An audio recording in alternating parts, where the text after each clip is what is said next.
The Oklahoma City Thunder are already the #1 winners of the 2024 free agency class just by the moves they did on day 2. And it looks as though they may not be done, but we're not here to talk about. Instead, we're going to talk about the contract extensions, how big of a contract Aaron Wiggins and Isaiah Joe really have as, going to be honest, they were deserved. They were deserved, and realistically, I think we got them cheap.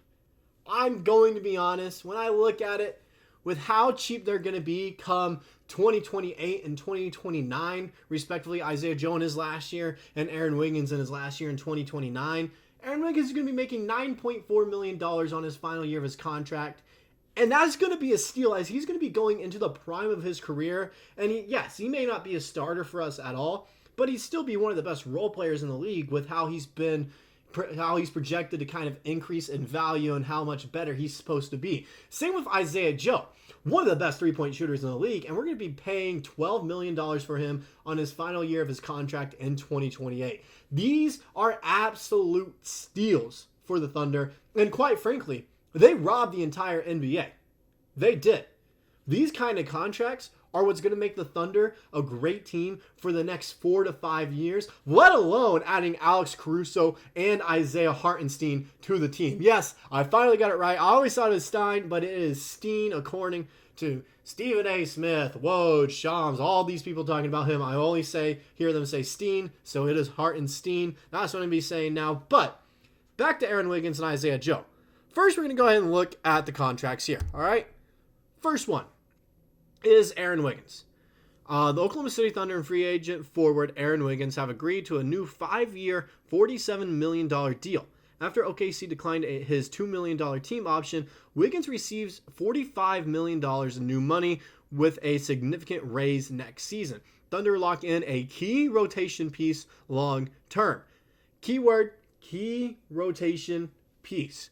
He is someone that isn't necessarily going to be our sixth man, but he is definitely somewhere between our 7th and 8th man, one of the key components on our roster and in our bench. He does everything at an efficient and high rate, especially as a bench player, which allows us to be deep. He has good size as well, 6'6". He's a small forward for us. He plays the position well, and he kind of, I don't want to say was our leader for our second unit last year, but it felt like anytime he went in, the offense and defense kind of ran through him. That's what it seemed like to me. He seemed like in every single play of the second unit, somewhere Aaron Wiggins was involved. And speaking of another guy that was always involved offensively, even when he got put in the starting lineup for a little bit, offensively, this guy was also constantly involved. Free agent sharpshooter Isaiah Joe has agreed to a new 4-year, $48 million deal to return to the Oklahoma City Thunder, sources tell The Athletic and Stadium. Joe joined OKC after being waived by the 76ers in 2022 and now earns a long-term contract. This man was a key part of our offense on the bench, even when he come in and play with the starters, because he always reminded you, we can't leave this random dude that's in the corner now and getting screens to get open behind the arc. We can't leave him open and let him shoot it because he shoots it at such a high clip, 41%. And majority of his shots are three-pointers because he knows he's deadly from there and he's going to live or die by that three-point shot from behind the line. And those two contracts, for what they're worth, Aaron Wiggins making $9.4 million, honestly, I think that's a steal. I think he's a guy that's worth anywhere from $12 to $15 million per year. That is an absolute steal in my book. Isaiah Joe, kind of where I figured he'd be at, anywhere from 10 to 12 million. I figured. I didn't think we would offer him a 4-year deal. I was kind of seeing something like 3 or so. But that 4-year, $12 million deal, absolute insane value on both of them. Insane value for the Thunder, which is going to allow our bench to be deep for the next 4 to 5 years. It really is, and it has a ton of potential to kind of extend what we're hoping to be a dynasty here. All right, that's what we're hoping, especially after all the moves we made so far in the offseason. And it looks as though there may be another move up Sam Presti's sleeve that we'll also talk about here in just a second.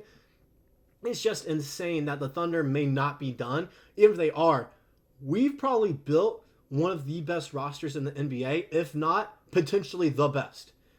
Now, I still think the winner of the eventual Mavs-Thunder, matchup in the playoffs, whether it be the first round for some weird reason, if we're both a 4 and 5, if it's the second round, or if it's the Western Conference Finals, whenever we do play each other with what the Mavs have done to out of their team so far, I think that team makes the finals, no matter what area it is in the playoffs in the Western Conference. I would either be us or the Mavericks in the finals. I don't think the Timberwolves have a chance. I think your, two big men of Cat and Rudy Gobert can't really get it done. Anthony Edwards is a great player. It's just I don't think their big men can get it done for them. And then also in Denver, they've lost a ton of huge pieces to the team. I don't necessarily see them as big of a threat. The Lakers haven't been able to do much this offseason. I don't see them much as a threat either. The Clippers, they're not as big of a threat anymore, and potentially their picks will be lottery picks that will help out the Thunder even more, which is insane. The Pelicans, I'm not scared of the Pels. The Spurs adding CP3, I'm not necessarily scared of that unless they somehow trade for Lauri Markkanen, which is also someone the Thunder are linked to.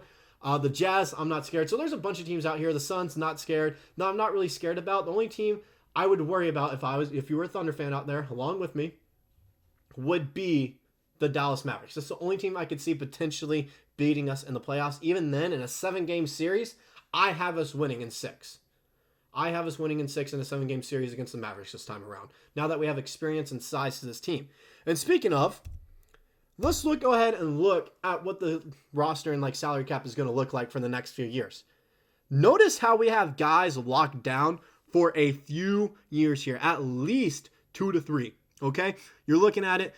The big numbers here that you're seeing are Chet and J-Dub. Those are the big things that you see there as they become free agents, not after I say free agent, restricted free agents in the next 2 years. I think all these signings like this Isaiah Hartenstein signing, we'll take a look at it just real quick here. Boom. You see it? Okay. The last year is a team option. If we are serious and don't have enough room to extend Chet and Dub, we will not accept that team option Hartenstein and instead use all that money and allocate it to Chet and Dub. Now, some other guys that I'm noticing here, Lou Dort. Okay, I don't know what that is at the end there. I want to say it's a player or team option, one of the two. I'm not for sure what that last year of his contract looks like, but he's locked down till 2027. Same with SGA 2027, and we will extend him when we have the opportunity. We will extend him. Some other guys, Aaron Wiggins, like I mentioned, 5 years. Isaiah Joe, 4 years. Alex Caruso, right now it's just on book for this upcoming season. However, there are rumors he's a part of some long-term goals that we will have him on the roster for. Jay Will, 2 more years. Oos, 2 more years as well. Cason Wallace, 3 more years. Kenny Hustle, 3 more years. So, we have guys locked down for the next 2 to 3 years. Realistically, majority of this team is locked down for the next 3 years. So we're going to be dangerous.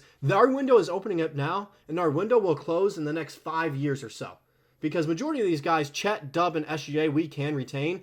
And then having Aaron Wiggins and Isaiah Joe locked down as well, that helps us out a ton. Now, going into it, there's still one more move that can be made. We have our mid-level exception to use. Now, if we don't use it, I see us offering it to Alex Caruso and extending him a little bit, since we now will have the opportunity to do that instead of having to wait in the regular season and see if we trade someone or make some room. That allows us to use that mid-level exception to extend him, and then all it relies on is, okay, are we going to have room after Isaiah Hartenstein's team option?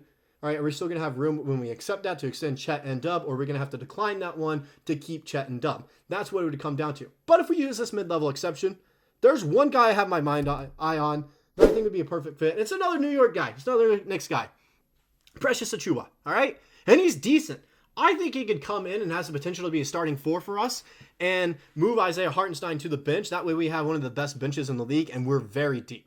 But when you look at this, power forward, he's 6'8", 24 years old. He's about to be 25. He's still young. He hasn't quite reached his prime yet, but he averaged 8 points a game and 6 boards for the Knicks. As we know, we need some rebounding help. Isaiah Hartenstein is going to help us out with that, but this 6.6 from the 6'8" power forward and Precious Aoua, and he didn't really start for the Knicks all that much, would be great for us. It would be great. And I think he has potential to be a starter for us. I think he could. All right.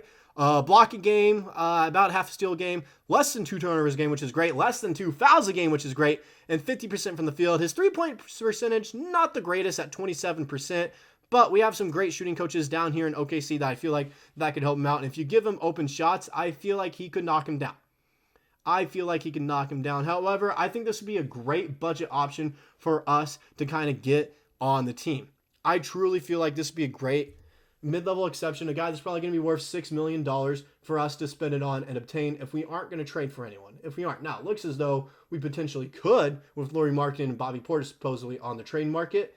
However, if we're not going to target them or we can't get them for some reason, a deal would never be able to get worked out, Precious would be a great option for us to go and get on a budget. It would.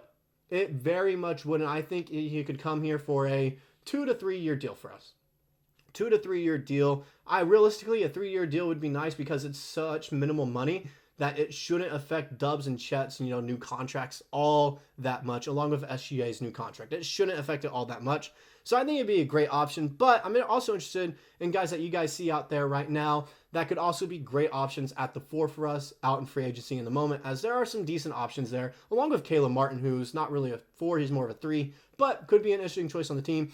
So let me know in the comments some guys that you'd like us to see sign with this mid-level exception, or would you rather us kind of chill and use that mid-level exception to extend Caruso? Let me know down in the comments, and I'll see you guys in the next video.